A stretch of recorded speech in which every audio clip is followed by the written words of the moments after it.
যুব বিচিত্রা সাপ্তাহিক পত্রিকা এবং যুব বিচিত্রা দৈনিক ডিজিটাল সংস্করণের আনুষ্ঠানিক উন্মোচন করা হল রবিবার অর্থাৎ 19শে জানুয়ারি সকাল 11টায়।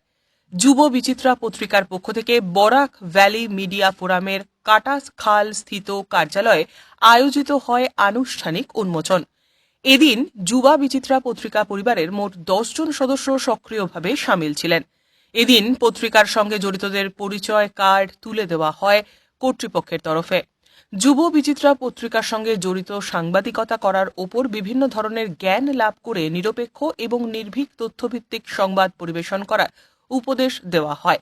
এদিন যুব বিচিত্রা পত্রিকার সম্পাদক তথা বরাক ভ্যালি মিডিয়া ফোরামের সম্পাদক সানি রায়কে গামছা এবং উত্তরীয় পরিয়ে সম্মান জানানো হয়।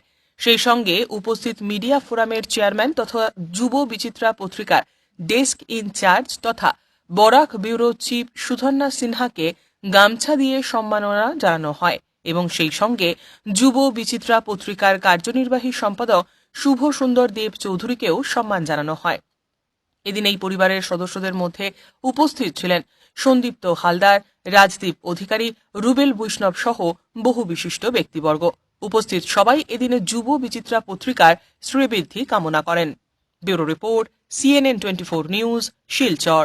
সেটাই বলবো যে যুব বিচিত্রা একটা সাপ্তাহিক পত্রিকা। আমি 2013-তে এই লাইনে নেমেছিলাম।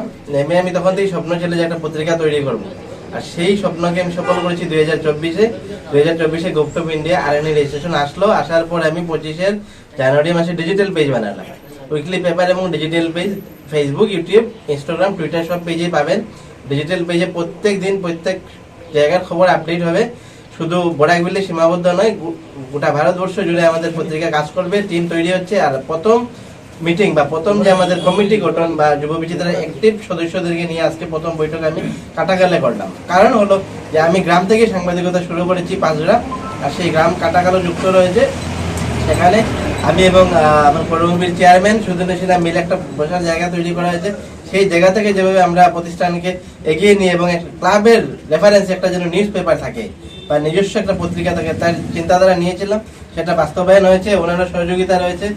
অ্যাক্টিভ সদস্য শুভ সুন্দর দা রয়েছে, আমার রুবেল বৈষ্ণব, ইকবাল হোসেন, আমাদের যেগুলো টিমে আছে সবাই আমাকে অ্যাক্টিভলি সহযোগিতা করছে। আশা করব সবাইকে নিয়ে আগামী দিন যেন যুব বিচিত্রা এমন একটা পর্যায়ে পৌঁছাতে পারি, প্রত্যেকের মনে যেন সেই জায়গাটা তারা তৈরি করতে পারে। এবং প্রত্যেক জায়গায় যেহেতু আমরা যুব বিচিত্রার নিচেই লেগেছি সত্যের খুঁজে সবার আগে, তো আমাদের কর্তব্য এবং দায়িত্ব কোনো জায়গায় সংবাদপত্র পৌঁছেনি বা সাংবাদিক পৌঁছেনি, সেই জায়গায় যুব বিচিত্রার প্রতিনিধি যাবে, জনগণের দুঃখ তুলে আনবে, প্রচার করবে এবং ইনফেক্টেবল নিউজ, যে নিউজে পাবলিকেরও কাজে লাগবে, সবাই যেন ভাবতে পারে বুঝতে পারে যুব বিচিত্রা কি জিনিস এবং কি কাজে লেগেছে। এই দায়িত্ব যেন সবাই আমরা ঐক্যবদ্ধভাবে করতে পারি, এই নিয়ে আজকে একটা আলোচনা এবং প্রত্যেকের নিজস্ব ID কার্ড আমি তুলে দিলাম, যাতে যুব বিচিত্রা আজকের থেকে যেন শক্তিশালী একটা টিম হয়ে কাটাখালি সীমাবদ্ধ নয়, সুদূর ভারতবর্ষে যেন প্রত্যেকটা স্থানে যুব বিচিত্রার পরিচয় লাভ হয়।